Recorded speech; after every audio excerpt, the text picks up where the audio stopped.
Assalamualaikum warahmatullahi wabarakatuh. Nama saya Marini Nandariski. NPM saya 171608135. Di sini kami dari kelompok 1 akan menjelaskan tentang judul kami, yaitu nilai-nilai anti korupsi dan prinsip-prinsip anti korupsi. Di sini saya akan menjelaskan nilai-nilai anti korupsi. Ada beberapa, yaitu yang pertama, nilai anti korupsi yaitu kejujuran. Kejujuran berasal dari kata jujur yang dapat didefinisikan sebagai sebuah tindakan maupun ucapan yang lurus, tidak berbohong dan tidak curang.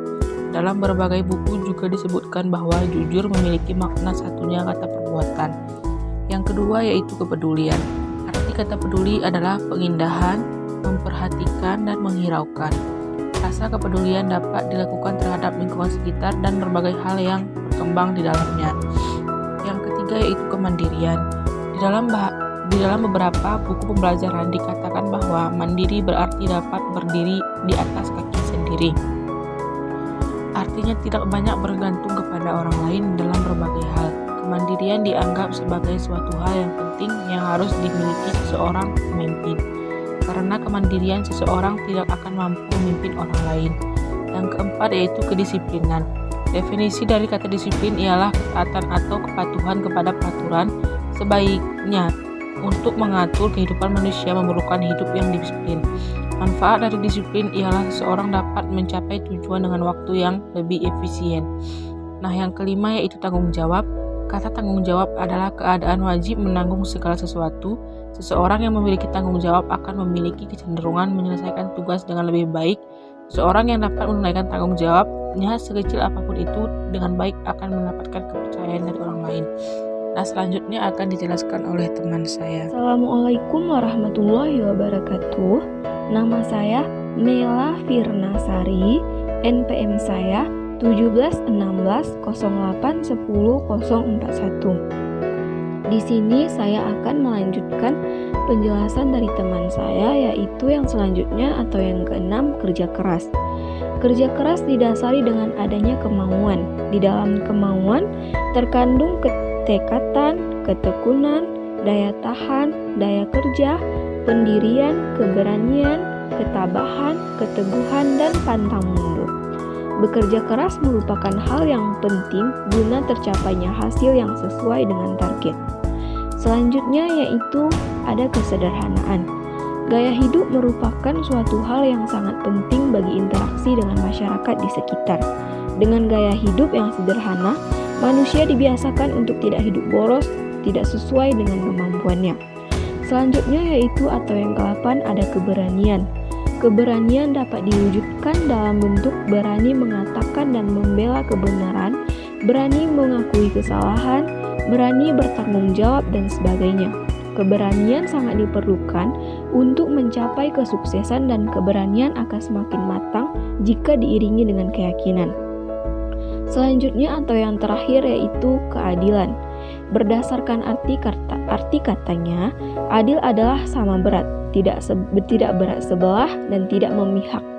Keadilan sudut pandang bangsa Indonesia disebut juga dengan keadilan sosial. Secara jelas dicantumkan dalam Pancasila kedua dan kelima dan Undang-Undang Dasar 1945. Keadilan adalah penilaian dengan memberikan kepada siapapun sesuai dengan apa yang menjadi haknya, yakni bertindak proporsional dan tidak melanggar hukum.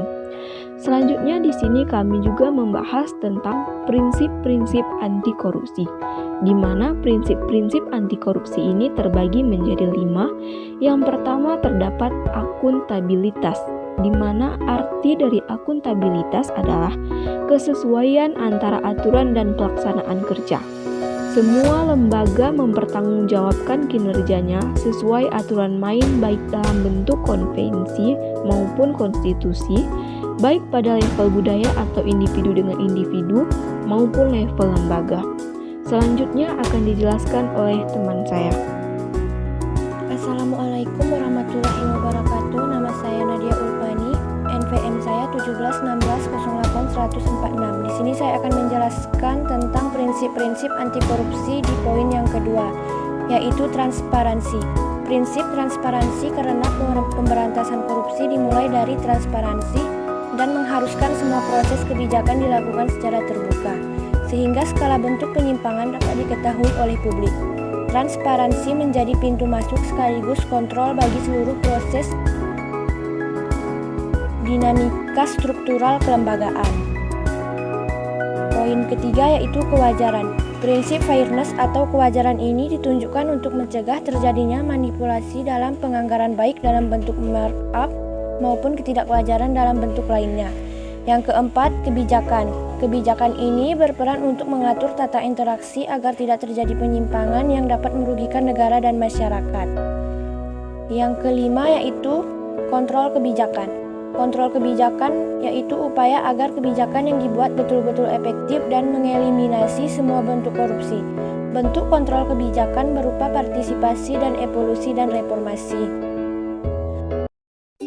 Sekian dari kelompok kami, lebih dan kurang kami memohon maaf kepada teman-teman dan dosen kami. Assalamualaikum warahmatullahi wabarakatuh.